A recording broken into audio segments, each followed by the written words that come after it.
Mais j'ai le redoutable privilège et honneur de vous présenter la dernière oratrice, at last but not at least, comme on aime à le dire, avec ma collègue tant appréciée du bureau d'à côté, qui est le docteur Dugelet, qui est à la fois gastropédiatre et spécialisée en nutrition, hein, puisqu'elle a cette double casquette. Alors en fait, quand il y a ce retard qui est installé, eh bien, il faut arriver à trouver une solution concrète. Et il y a cette possibilité de prescrire des compléments nutritionnels oraux. Eh bien, comment fait-on en pratique et comment bien les utiliser? On t'écoute. Merci Marc, c'est effectivement un sujet qui n'est pas très souvent abordé et tu avais un peu orienté la présentation en posant directement la question est-ce que les CNO sont utiles ou inutiles? Vous imaginez bien que je ne vais pas répondre directement à cette question et je vais vous donner quelques clés pour réfléchir quand vous avez des patients en consultation. Alors cette diapositive, alors la présentation elle est très très pratique, vous allez voir, hein, ne soyez pas surpris, j'ai mis les noms des labos et des produits parce que volontairement je voulais que ce soit extrêmement utile à votre pratique quotidienne. Cette diapositive est la seule diapositive un peu réglementaire parce que j'ai un peu fouillé pour faire cette présentation et je me suis rendu compte qu'en fait la composition des compléments nutritionnels elle n'est pas très définie. Alors il y a un arrêté de septembre 2000 qui donc au journal officiel hein, qui donne quelques pistes pour encadrer la production de ces CNO, mais l'apport en fibres n'est pas défini, la composition lipidique n'est pas définie et la composition protéique elle se limite à la production de protéines laitières, l'utilisation de protéines laitières. Alors, chez l'adulte, le champ finalement de prescription des compléments nutritionnels, c'est essentiellement la gériatrie, le polyhandicap et la cancérologie. Ils ont une gamme extrêmement élargie, on en parlera un petit peu tout à l'heure, de textures et d'arômes concernant les compléments nutritionnels. Et ils sont tous sans gluten, parfois sans lactose. Chez l'enfant, c'est un petit peu différent. On a effectivement le champ d'action de prescription des CNOC, le polyhandicap, mais c'est également la cancérologie et toutes les insuffisances d'organes qu'on peut voir comme les enfants cardiopathes, les enfants qui ont des pathologies pulmonaires chroniques, les mucoviscidoses par exemple. Et donc c'est un champ d'action finalement assez large en pratique pédiatrique. Avant un an, on a un produit isocalorique qui est un lait isocalorique qu'on peut prescrire et qui est considéré comme un complément nutritionnel et également comme un soluté de nutrition entérale. Et puis, on a une gamme spécifique pédiatrique, on reviendra dessus tout à l'heure, entre l'âge de 1 et 8 ans, avec comme contrainte une composition protéique inférieure à 8 grammes pour 200 millilitres, sachant que le conditionnement en bouteille est de 200 millilitres. On peut utiliser au-delà de 8 ans la gamme adulte puisque la composition protéique augmente, mais on considère qu'après l'âge de 8 ans, ils sont suffisants pour couvrir les besoins. Ils sont tous sans gluten et sans lactose pour ce qui est de la gamme pédiatrique. Alors maintenant, évidemment, la question c'est à qui on va prescrire ces compléments nutritionnels, quels produits on va choisir parmi cette large gamme, combien on va devoir en prescrire et comment on va faire le choix, et comment on va encadrer la prescription de ces compléments nutritionnels, puisqu'il ne suffit pas d'écrire un nom de produit sur une ordonnance, on sait bien qu'il faut accompagner les familles dans cette démarche un peu particulière d'alimentation. Alors, je vous ai remis ici l'arbre décisionnel que vous connaissez, hein, qui est issu là, par exemple, d'un pas de pédiatrie, mais vous l'avez également dans les fiches de la Société française de nutrition pédiatrique. On va commencer à considérer un enrichissement de l'alimentation ou la prescription d'un complément nutritionnel en cas de dénutrition modérée si l'enfant a déjà des ingestats spontanés qui vont représenter au moins 2/3 des besoins. Il faut imaginer que le complément nutritionnel ne va pas pouvoir remplacer la totalité, évidemment, de l'alimentation. Donc, c'est quand même une situation assez particulière. Il faut bien sûr que le tube digestif soit fonctionnel, évidemment. Donc, on va se limiter à cette situation-là pour la prescription des CNO. Alors, on va partir d'un premier cas clinique qui est celui de Nasser, qui a 11 ans, qui a une mucoviscidose delta F508 homozygote, qui a fait un iléus méconial en période néonatale opéré, mais qui n'a pas eu de résection intestinale. Donc, il a un tube digestif intègre. Il a une insuffisance pancréatique exocrine. Il a de fréquentes surinfections pulmonaires et une colonisation chronique à Staphylococcus aureus. Et il a fait depuis déjà longtemps une primo-infection à Pseudomonas avec des séquelles fonctionnelles. Il a également une fibrose biliaire focale, mais pour l'instant, heureusement, sans cirrhose ni hypertension portale. Donc, un cas finalement assez classique de mucoviscidose avec des complications qui commencent à apparaître. Alors, voilà, à la première consultation à 11 ans, sa courbe de croissance. Vous voyez qu'il a déjà un infléchissement pondéral notable avec une perte d'environ 2 couloirs sur les dernières années et un infléchissement statural secondaire. Je vous ai mis à titre informatif sa taille cible qui est un tout petit peu au-dessus de la moyenne et donc on est déjà dans un retard statural très important. Il a au moment de votre consultation, un poids de 26 kg et 131 cm, ce qui fait un IMC à 15,3. Et donc là, se pose la question, effectivement, de lui prescrire un complément nutritionnel. Mais on ne part pas de zéro, on commence par faire une évaluation de ces ingestats spontanés, ce qui est capital pour savoir sur quelle prescription vous allez pouvoir partir. Alors, les méthodes d'évaluation des ingestats, je voulais revenir dessus parce qu'on n'en parle pas forcément beaucoup. Si vous avez la chance de travailler avec des diététiciennes, elles sont effectivement d'une grande aide dans ces cas-là. Il y a plusieurs façons d'obtenir une évaluation des ingestats. C'est vrai que le calendrier nutritionnel prospectif sur 3 jours, dont parlait tout à l'heure Julie Lemal, est extrêmement informatif et c'est probablement la meilleure façon d'approcher le plus précisément les ingestats spontanés de votre patient. On dit de prendre au moins un jour de week-end parce qu'effectivement, ils ne mangent pas de la même façon tous les jours. On peut également utiliser un rappel des 24 heures, mais ça fait appel à la mémoire et en général, par expérience, quand vous demandez à un parent de raconter la journée de la veille, il va vous prendre la meilleure journée qui soit et pour vous faire quelque chose de très propre et de très beau. Donc, c'est une méthode qui est peut-être pour compléter un calendrier prospectif, mais probablement pas à utiliser seul, sauf si les parents n'ont pas pu remplir le calendrier. Donc c'est un calendrier, je vous ai mis là un exemple de celui que nous on utilise, mais évidemment vous pouvez vous faire votre propre calendrier.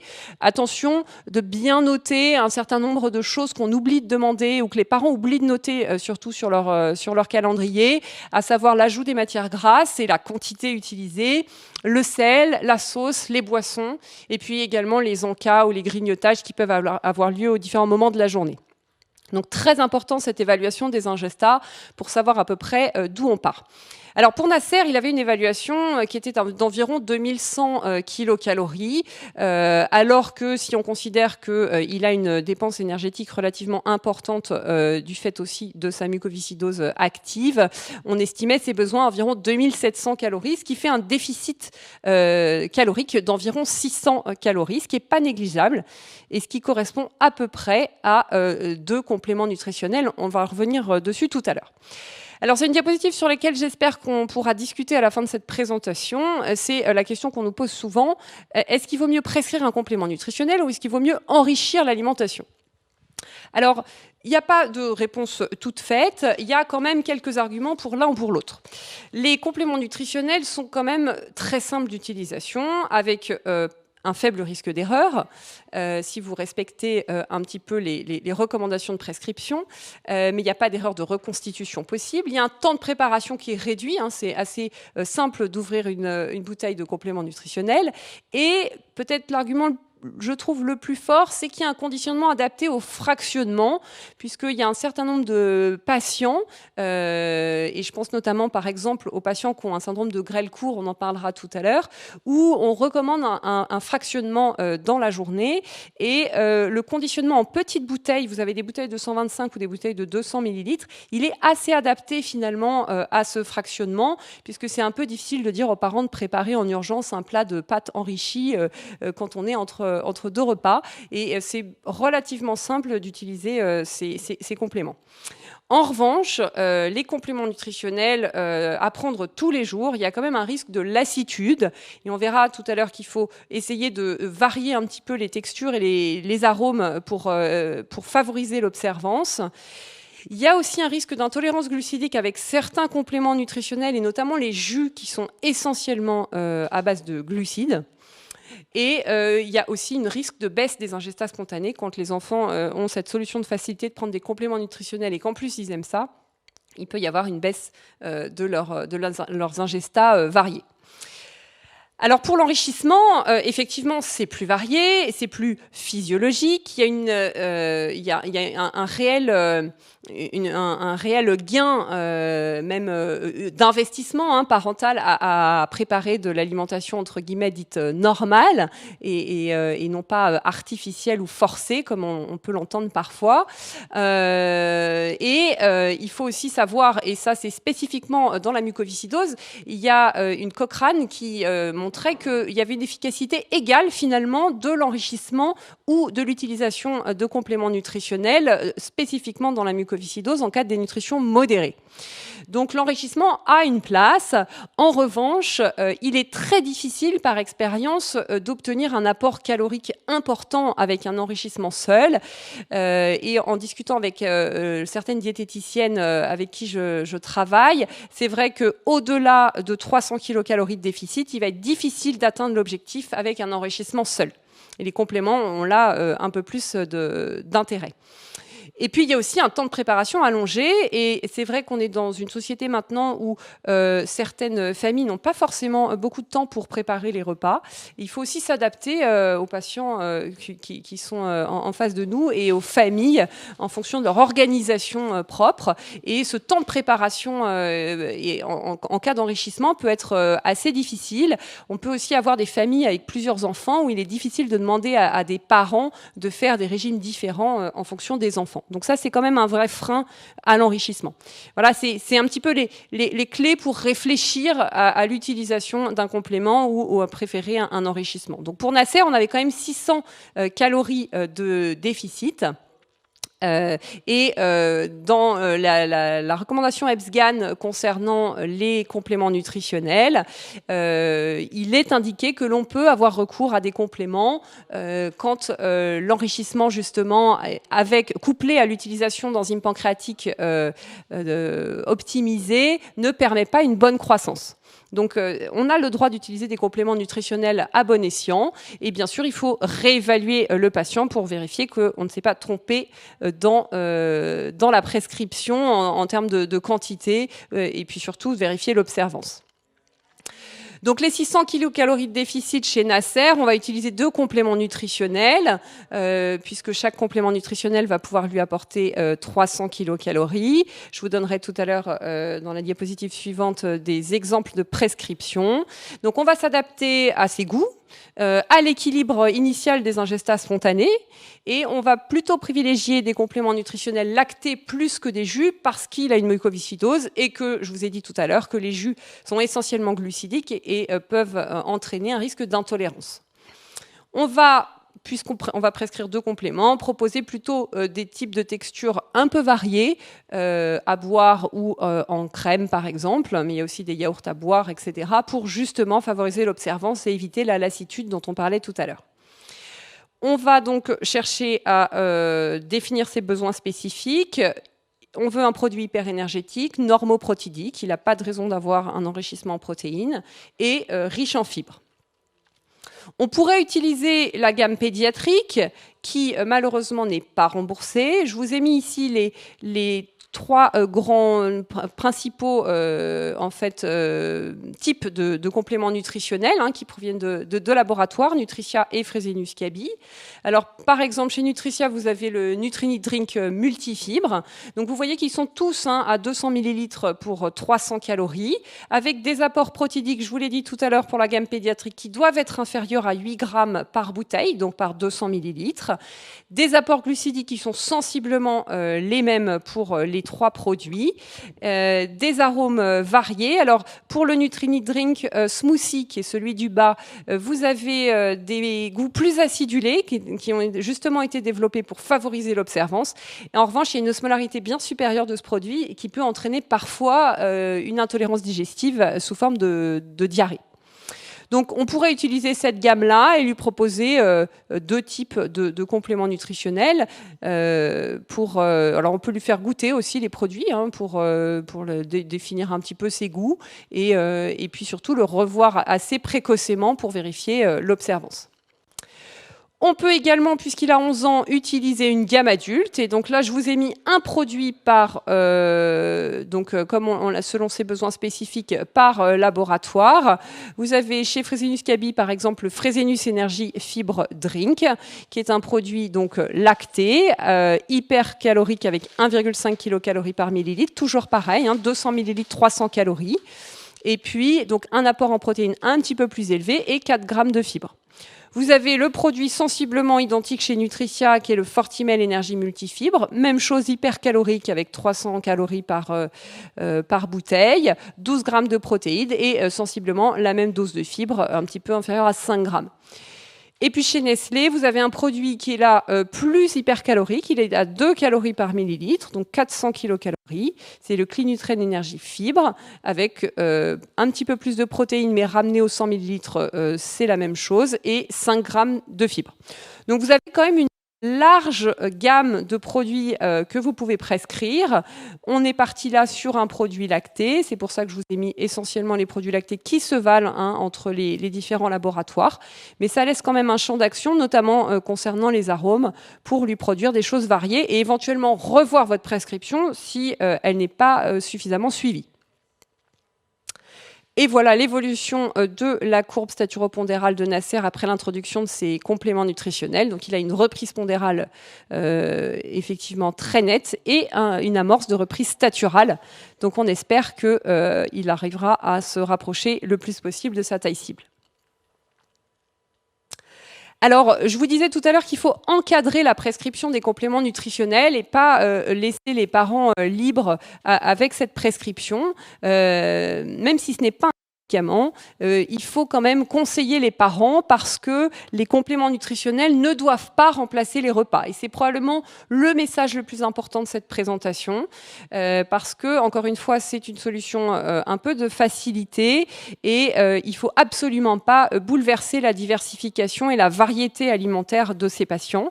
Donc, ils sont à consommer en fin de repas ou sous forme de collation entre les repas, sachant qu'il y a une satiété relativement précoce qui peut s'installer. Donc, évitez de les donner juste avant un repas diversifié parce que les patients prendront probablement beaucoup moins d'Ingestat.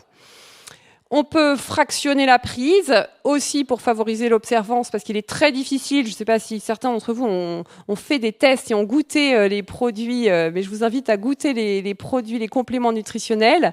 C'est assez lourd et quand on fractionne, la prise est quand même beaucoup plus simple. Et pour la même raison, idéalement, il faut les consommer frais parce que c'est beaucoup plus simple à prendre.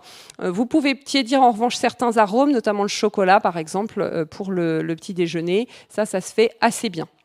Il faut donc l'adapter, on l'a dit, aux préférences et aux capacités de l'enfant, notamment en termes d'arômes ou de texture, sachant que les compléments nutritionnels, pour la plupart, ont ce que j'appelle moi une texture parfaite, c'est-à-dire qu'il n'y a absolument aucun morceau. Et pour les enfants qui peuvent avoir des troubles, notamment de déglutition, c'est assez intéressant, on le verra dans le polyhandicap. L'arôme neutre qui est présenté, qui est proposé par certains laboratoires est très utile pour des patients qui n'ont pas envie d'avoir des goûts ou des arômes en particulier. Il y a des enfants qui sont très très sélectifs et l'arôme neutre dans ces cas-là peut être intéressant. J'ai des patients qui ont très bien répondu à la prise de CNO neutre alors qu'ils avaient refusé une dizaine de compléments nutritionnels auparavant. Donc je vous invite à regarder ces prescriptions-là. Et puis, une petite astuce, c'est que les crèmes peuvent être transformées en glace après congélation. Donc c'est pareil, c'est des petites choses mises bout à bout, mais toujours dans l'idée de favoriser l'observance, on peut proposer aussi pour l'été de varier les plaisirs. Concernant la conservation de ces CNO, ils se conservent après ouverture 24 heures au réfrigérateur. Il faut éviter de les conserver plus longtemps, évidemment. Et c'est souvent le cas parce qu'il y a quand même beaucoup d'enfants qui n'arrivent pas à consommer un CNO en entier dans la journée. Donc, bien préciser de ne pas les garder trop longtemps. Et puis, encore une fois, bien vérifier l'observance et le maintien des ingestats spontanés suite à la prise de ces compléments nutritionnels. Et donc, je vais aborder le deuxième cas, qui est le cas de Soline, qui a 8 ans, qui a un reflux gastro-œsophagien qui a été traité dans l'enfance par Inexium jusqu'à l'âge de 18 mois. Actuellement, elle n'a plus aucun traitement. Elle va extrêmement bien, elle n'a aucune symptomatologie digestive, pas d'excès de perte, donc pas de diarrhée, pas de ballonnement, aucun signe clinique inquiétant, on l'a vu tout à l'heure avec la présentation de Julie Lemal. Et elle vient donc en consultation en ville pour un retard staturopondéral. Et voilà sa courbe de croissance avec une croissance pondérale qui est régulière, très en bas de la courbe, plutôt sur le 3e percentile, et puis une croissance staturale parfaitement régulière, sans aucun décrochage. Et Soline a eu une prescription de compléments nutritionnels parce que elle a été considérée comme dénutrie avec 2 déviations standards d'écart entre son poids et sa taille. Alors, c'est vrai que c'est assez discutable parce que, au vu des recommandations de l'HAS dont vous parlez, Julie, tout à l'heure, elle n'a pas de critères étiologiques de dénutrition. Elle a finalement une croissance staturopondérale très régulière et aucune symptomatologie digestive. Et donc, effectivement, un CNO lui a été prescrit. Alors, la gamme adulte est possible d'utilisation puisqu'elle a 8 ans. Soline n'aime pas le lait.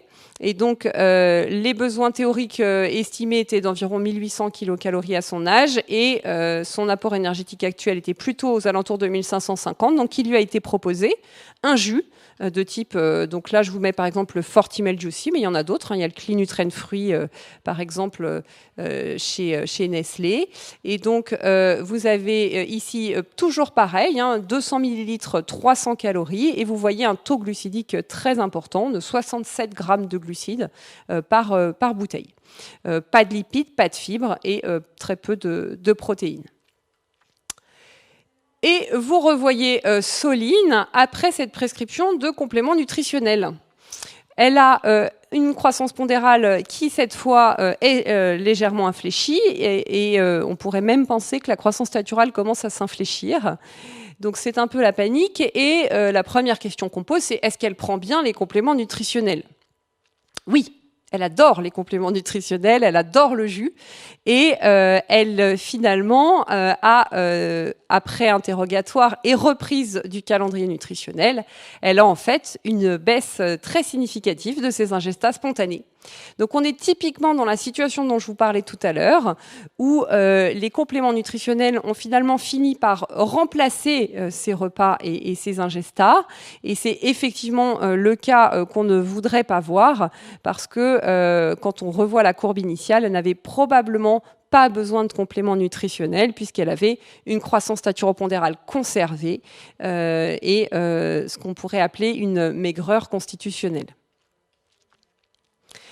Alors, c'est une bonne façon d'introduire cette diapositive sur compléments nutritionnels et troubles de l'oralité, ce que j'appellerais la fausse bonne idée, parce qu'en fait, les compléments nutritionnels ne vont pas favoriser la diversité sensorielle qu'on cherche à obtenir pour améliorer les troubles de l'oralité, pour favoriser la diversification, les goûts, les textures, les odeurs.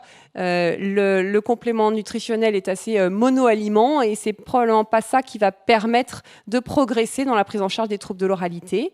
Il y a aussi une satiété précoce qui n'est pas très intéressante quand on a des troubles de l'oralité, puisqu'on cherche au contraire à diversifier, à développer la curiosité et l'envie de toucher et de goûter à tout. Et puis, il y a aussi ce côté médicalisation excessive des troubles. Alors, je m'engage peut-être un peu en disant ça, et j'espère que vous aurez des remarques à la fin de cette présentation, mais le fait de prescrire un complément nutritionnel que les parents vont aller acheter à la pharmacie n'est pas forcément une bonne chose chez des enfants qui ont des troubles de l'oralité et pour qui on essaye au contraire de normaliser le plus possible l'alimentation en variant, encore une fois, les goûts et les textures. Alors, je terminerai en parlant de situations particulières dans lesquelles on peut être amené de façon fréquente à prescrire des compléments nutritionnels par voie orale. Alors, c'est des situations qui sont très particulières et plutôt réservées à de la nutrition spécialisée, mais je trouve ça intéressant dans le cas, par exemple, du sevrage de la nutrition parentérale dans les cas de grêle court, où on sait que l'hyperphagie compensatrice est assez rarement développé à l'âge pédiatrique. Et donc, c'est un moyen d'apporter beaucoup de calories dans un petit volume et, encore une fois, avec un conditionnement qui permet un fractionnement tout au long de la journée. Ça permet aussi de limiter le recours à la nutrition entérale. Et ça, l'équipe de Necker l'avait bien montré en 2019, où la nutrition entérale entraîne parfois, par son côté un peu forcé, un syndrome de l'intestin dépassé. Et les compléments nutritionnels permettent plutôt de maîtriser cette évolution. Deuxième situation, probablement beaucoup plus fréquente dans laquelle les compléments nutritionnels sont intéressants, c'est le polyhandicap. On sait qu'il y a beaucoup de carences micronutritionnelles chez les enfants polyhandicapés. Ça va de l'ordre de 15 à 50% dans la littérature. Et encore une fois, la texture des compléments nutritionnels est très adaptée, notamment en cas de troubles de la déglutition, avec une texture qui est parfaitement maîtrisée, notamment pour les crèmes. Et donc, c'est une utilisation intéressante. Les orthophonistes les utilisent aussi beaucoup pour la rééducation de ces patients. Et puis, ça diminue aussi le temps du repas. Vous savez que dans les recommandations EBSGAN sur la prise en charge nutritionnelle des enfants polyhandicapés, on considère qu'un temps de repas supérieur à 1 heure est un signe probablement indirect de dénutrition. C'est que ce sont des enfants qui n'ont pas une alimentation considérée comme compatible avec une bonne croissance staturopondérale. Et donc, l'utilisation des compléments nutritionnels permet aussi de diminuer ce temps de repas et de permettre chez des enfants qui ont souvent une organisation dans la journée assez réglée avec le kiné, l'orthophoniste, la psychomotricité, l'IME et j'en passe. C'est vrai que l'utilisation de ces compléments nutritionnels peut être très intéressante au moment du repas. Donc en conclusion, et j'espère qu'on aura le temps pour la discussion, pour ce qui est de la prescription des compléments nutritionnels, il faut parfaitement confirmer l'indication et ne pas tomber dans la solution de facilité qui serait de dire c'est un petit mangeur, c'est un petit poids et on lui donne un complément nutritionnel. Il faut vraiment poser l'indication et s'adapter aux besoins spécifiques du patient. On l'a vu surtout pour le premier cas de Nasser avec une mucoviscidose. Chaque produit a ses propres propriétés et donc il faut apprendre à connaître les gammes. En gros, il y a 4 gros laboratoires qui produisent des compléments nutritionnels. Donc c'est intéressant de regarder les propriétés spécifiques de chacun. Il faut encadrer la prise de ces compléments nutritionnels et faire appel, si possible, le plus possible aux diététiciennes et aux diététiciens. Il faut vérifier l'observance parce que, on l'a vu, ça peut entraîner une diminution des ingestats spontanés ou des enfants qui prennent pas du tout les compléments parce qu'ils n'y arrivent pas ou ils n'aiment pas le goût que vous avez pu prescrire. Et puis, réévaluer l'efficacité parce que finalement, c'est ça qui compte, c'est l'efficacité sur la croissance staturopondérale. Donc, pas hésiter à revoir les enfants et au besoin de revoir votre prescription de compléments nutritionnels. Voilà, donc j'espère qu'on a un petit peu de temps pour les questions. Merci Emmanuel pour ce remarquable exposé. Je le dis avec la sincérité qui me caractérise. C'était tout à fait remarquable et très bien illustré par ces différentes vignettes cliniques que tu nous as proposées. Alors, en attendant que quelques questions se formalisent, donc les compléments nutritionnels oraux sont indiqués comme avec cet acronyme parce que on est d'accord qu'on ne met pas de CNO dans des sondes et on ne met pas les produits de sonde à boire par la bouche. Alors ça, c'est une autre présentation, il faudra me réinviter. Avec plaisir. Non, mais en fait, les compléments nutritionnels, en pratique, pourraient passer dans une sonde de gastrostomie, dans un bouton de gastrostomie ou dans une sonde nasogastrique. Mais c'est pas l'idée. L'idée des compléments nutritionnels, c'est plus des enfants qui sont déjà dans un processus de sevrage de la nutrition artificielle, soit qui sont très proches en fait de leurs besoins. Et donc, l'intérêt de passer un complément nutritionnel oral dans une gastrostomie n'est pas très intéressante. Autant utiliser des produits qui sont faits pour ça, qui sont les produits de nutrition entérale. Et à l'inverse, des produits de nutrition entérale qui se boivent, même chose, je vois pas l'intérêt, mais il y a des patients qui le font. Et par exemple, pour l'histoire de l'infatrini, par exemple, c'est un produit qui a à la fois une autorisation pour la nutrition entérale et pour les compléments en tant que complément nutritionnel oral. Super. Alors, Vanessa nous pose une question. Est-ce que tu utilises certains produits lactés du commerce classique qui sont déjà bien caloriques ? Oui, effectivement, j'aurais pu mettre la diapositive de mes diététiciennes qui ont fait le tour des magasins et qui ont relevé un certain nombre de produits très caloriques. Et je peux déjà vous dire que la crème de chez Riance, la crème brûlée de chez Riance, elle a 300 kilocalories, donc comme un complément nutritionnel. Donc oui, c'est tout à fait possible. Après, alors il peut y avoir aussi une question de coût. C'est les produits très riches. Je ne sais pas si je peux citer les marques, mais non, mais vas-y. Les produits comme GU, etc. qui sont très caloriques, sont aussi très chers. Et c'est vrai que pour certaines familles, c'est un coût non négligeable. Pour ceux qui aiment le yaourt, par exemple, le yaourt qui est le plus calorique, c'est aussi pour nous. Il y a aussi des produits comme le kéfir ou des choses comme ça qui peuvent être utilisés et bien tolérés. Donc après, on s'adapte aussi à l'alimentation déjà du patient. Sauf que souvent, ils sont déjà au maximum un peu de ce qu'ils peuvent faire en termes d'enrichissement. Et donc, c'est tout à fait possible de prescrire. Et c'est pour ça que j'avais fait cette diapositive, comme tu as dû le voir, Vanessa, sur enrichissement et complément nutritionnel, parce qu'on peut tout à fait prescrire un enrichissement, sachant que quand même, on aura un peu plus de mal à aller au-delà de 300 kilocalories en enrichissant. Mais utiliser des produits tout faits du commerce. Alors, on pose une question qui est tout à fait légitime, à laquelle on n'a pas de réponse. Les CNO pédiatriques seront-ils remboursés un jour et pourquoi ne sont-ils pas remboursés ? S'ils seront remboursés un jour, j'en sais rien. Pourquoi ils ne sont pas remboursés actuellement ? En fait, on est un peu dans un gap de prescription, c'est-à-dire qu'on sait que la malnutrition, elle est assez prédominante avant l'âge de 1 an. Elle peut l'être après l'âge de 8 ans pour des enfants qui ont des pathologies chroniques. En fait, entre 1 et 8 ans, il n'y a pas énormément de patients qui peuvent en avoir besoin. Et je pense que c'est essentiellement une question de besoin en fait, dans la population. Et je pense que c'est pour ça qu'ils ne sont pas remboursés à ce jour. Mais s'ils le seront un jour, j'en sais rien.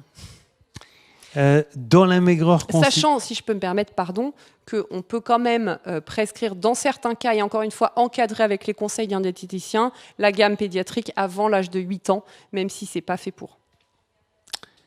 Dans la maigreur constitutionnelle et dans les troubles de l'oralité, tu ne conseilles pas les compléments nutritionnels oraux, mais est-ce que tu proposes d'enrichir l'alimentation dans ces deux cas ? Pour la même raison, c'est des enfants que je laisserai tranquilles. Parce que de la même façon qu'un complément nutritionnel, si vous enrichissez beaucoup l'alimentation, vous aurez une satiété aussi précoce et pas forcément, ça favorisera pas forcément les quantités et la diversification. Donc non, je conseillerais pas ni d'enrichir ni de compléments dans la maigreur constitutionnelle, sous réserve que la croissance soit régulière, qu'il n'y ait aucune symptomatologie clinique et que vous revoyez l'enfant régulièrement, comme l'a dit Julie tout à l'heure. Je partage complètement ton avis et c'est pareil pour les troubles du comportement alimentaire du petit enfant. Il faut plus avoir un objectif de ouverture, comme tu l'as très bien dit, aux textures, plutôt qu'avoir un objectif qui soit nutritionnel. On est très dans le côté remboursement. Alors c'est Amandine qui demande, est-ce que tu sais si les mutuelles remboursent les CNO pédiatriques comme pour Infantrini? Oui, certaines mutuelles remboursent. Pas toutes.